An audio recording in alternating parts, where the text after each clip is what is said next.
आदरणीय वित्त मंत्री जी, मैं इस वीडियो के माध्यम से पूरे देश के ट्रांसपोर्टर वर्ग का एक संदेश आप तक पहुंचाना चाहता हूं। संदेश नहीं, इसे दरख्वास्त समझिए आप। पूरे देश की तरह ट्रांसपोर्ट उद्योग भी आपके जीएसटी से बहुत खुश है। देश के प्रगति के लिए एक बहुत अच्छा कदम आपने लिया। जहां तक ट्रांसपोर्ट उद्योग का सवाल है, इसके साथ भी आपने पूरा न्याय किया। जैसी हमारी अपेक्षा थी कि जो व्यवस्था सर्विस टैक्स के दौरान थी, वही व्यवस्था जीएसटी में भी हमारे लिए होगी और आपने वही का वही कर दिया। यानी कि 5% जीएसटी रख करके आपने अबेटमेंट वाला काम पूरा कर दिया और आरसीएम यानी रिवर्स चार्ज मैकेनिज्म के माध्यम से आपने पेमेंट की व्यवस्था कस्टमर्स के थ्रू कर दी, जिसमें ट्रांसपोर्ट को कलेक्ट करने की आवश्यकता नहीं। इसका पूरे देश के ट्रांसपोर्ट ने स्वागत किया।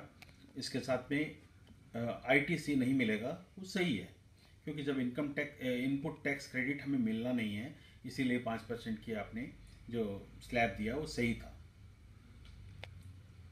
बाद में ट्रांसपोर्ट एसोसिएशंस ने रिक्वेस्ट किया कि जब हमें टैक्स ना तो कलेक्ट करना है और ना कोई क्रेडिट लेनी है, जबकि हमारा लेन देन टैक्स से संबंधित जीरो है, तो हमें रजिस्ट्रेशन करने की आवश्यकता क्या है। इस बात को भी जीएसटी काउंसिल ने बहुत अच्छी तरह से समझा और हमें एग्जम्पशन प्रोवाइड कर दिया रजिस्ट्रेशन से। नोटिफिकेशन नंबर 5/2017 के माध्यम से 19 जून को ये पास हुआ। इसका भी पूरे देश ने स्वागत किया। अब कुछ छोटी मोटी बातें सामने आई जिनका समाधान हमें चाहिए था। जैसे कि एक बात यह है कि अगर ट्रांसपोर्ट कंपनी अपना पुराना ट्रक बेचेगी तो उसके ऊपर में दोबारा जीएसटी लेना पड़ेगा।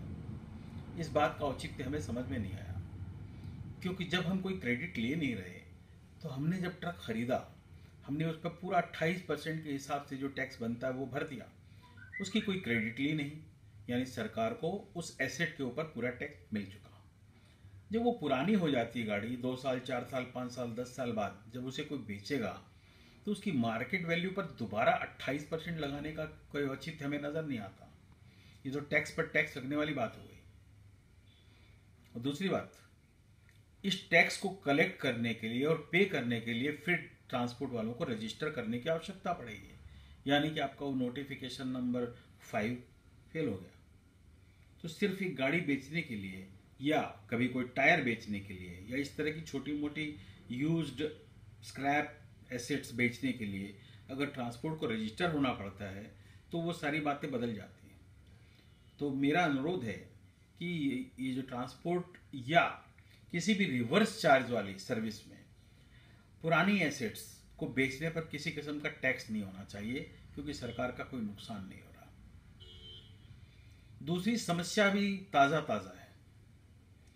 पिछली काउंसिल की जो मीटिंग हुई 5 अगस्त को शायद हैदराबाद में, उसमें एक नई बात आ गई सामने। पता चला कि काउंसिल ने एक ऐसा सुझाव दिया है कि ट्रांसपोर्ट इंडस्ट्री यानी जीटीए को एक ऑप्शन दिया गया कि या तो जैसा पहले निर्धारित था कि 5% RCM without input tax credit आप रजिस्टर होने की आवश्यकता नहीं, और या फिर अब 12% FCM with input tax credit register हो जाइए। दो में से जो भी ऑप्शन चुनना हो चुन लीजिए, लेकिन साल के शुरू में एक बार। दोनों एक साथ नहीं चल सकते। तो बदलना हो तो अगला फाइनेंशियल ईयर शुरू होने के समय आप बदल सकते हैं। शुरू में हमें कुछ समझ में नहीं आया कि इसका क्या इफेक्ट आने वाला है, लेकिन अगले दिन से ही शुरू हो गया। जब ये बात अखबार में आई तो हर ट्रांसपोर्ट के कुछ कस्टमर्स के फोन आने लगे कि साहब आपकी ट्रांसपोर्ट कंपनी को 12% एफसीएम में रजिस्टर होना है, क्योंकि हमें वो व्यवस्था पसंद है, वही चाहिए। लेकिन हमारे कस्टमर तो 5% और 12% दोनों चाहने वाले हैं, ज़्यादातर 5% वाले हैं। तो ये बहुत मुश्किल समस्या हो गई। अगर हम 5% में रजिस्टर करते हैं तो हमें उन कस्टमर्स को छोड़ना पड़ेगा जो 12% चाह रहे हैं, और अगर हम 12% वाली चॉइस पर चले गए तो हमें उन कस्टमर्स को छोड़ना पड़ेगा जो 5% चाहते हैं। क्या ये न्यायोचित है कि मेरे जमे जमाए व्यापार में मेरे बहुत सारे व्यापारी हैं, मेरे कस्टमर्स हैं, जिन्हें मैंने सालों के व्यवहार से अपने रेगुलर कस्टमर के रूप में तैयार किया है। उन्हें इस बात पर मैं चूँकि कंप्लाई नहीं कर सकता, इसलिए उन्हें जाने दूँ, कोई दूसरा मेरा काम लेकर चला जाए। ये मेरी व्यवस्था की बात नहीं कर रहा हूँ, मैं ये देश के 100% ट्रांसपोर्ट कंपनियों की समस्या आपको बता रहा हूँ। इतना ही नहीं, इसके और बहुत डीप रूटेड इश्यूज हैं। जैसे कि आपने 2 ग्रुप ट्रांसपोर्ट के बना दिए, एक इनपुट टैक्स क्रेडिट ले सकता है, दूसरा नहीं ले सकता, यानी कि दोनों की कॉस्टिंग डिफरेंट हो गई। एक ने अपनी कॉस्टिंग घटा ली क्योंकि उसने वो क्रेडिट ले ली, दूसरा उसे घटा नहीं पा रहा क्योंकि वो क्रेडिट ले नहीं रहा। क्या ये लेवल प्लेइंग फील्ड रहेगा? क्या दोनों तरह की कंपनियां एक दूसरे से compete कर पाएंगे जब उनके बेसिक कॉस्ट में ही डिफरेंस क्रिएट कर दिया गया, वो भी टैक्स के कारण?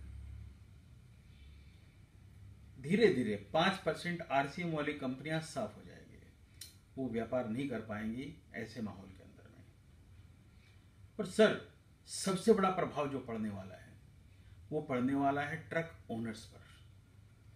ट्रक ओनर हमेशा से सरकार की दया का पात्र रहा है, चाहे सर्विस टैक्स में चाहे जीएसटी में। दोनों बार उसे किसी भी टैक्स के दायरे से बाहर रखा गया, यानी कि एक ट्रक ओनर जब जीटीए को अपना ट्रक देता है उस समय वो जीएसटी से फ्री है, कोई जीएसटी उस पर लागू नहीं है।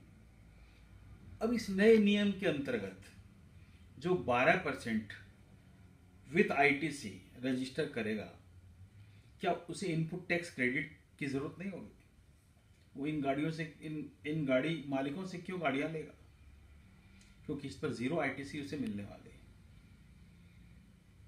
धीरे धीरे ये जो ट्रक वाले हैं ये आउट ऑफ बिजनेस हो जाएंगे क्योंकि इनकी डिमांड खत्म हो जाएगी। 12% एफसीएम में जो काम करेंगे उन्हें आईटीसी लेने के लिए अपनी गाड़ियां खरीदनी पड़ेगी। तो इसमें ज़्यादातर वो लोग जाएंगे जिनकी ये हैसियत है कि बड़ी संख्या में वो गाड़ियां खरीद सकें। जो लोग बाजार की गाड़ियों से काम करते हैं उनके लिए संभव नहीं होगा कि वो 12% वाले रूट से जाएं। यानी कि छोटे ट्रांसपोर्टर खत्म और ये ट्रक ओनर्स भी खत्म। और एक और वर्ग हमारे बीच है जिसे हम ब्रोकर या सप्लायर कहते हैं। ये ब्रोकर्स और सप्लायर जो हैं ये ट्रांसपोर्ट और ट्रक ओनर्स के बीच का एक इंटरफेस है।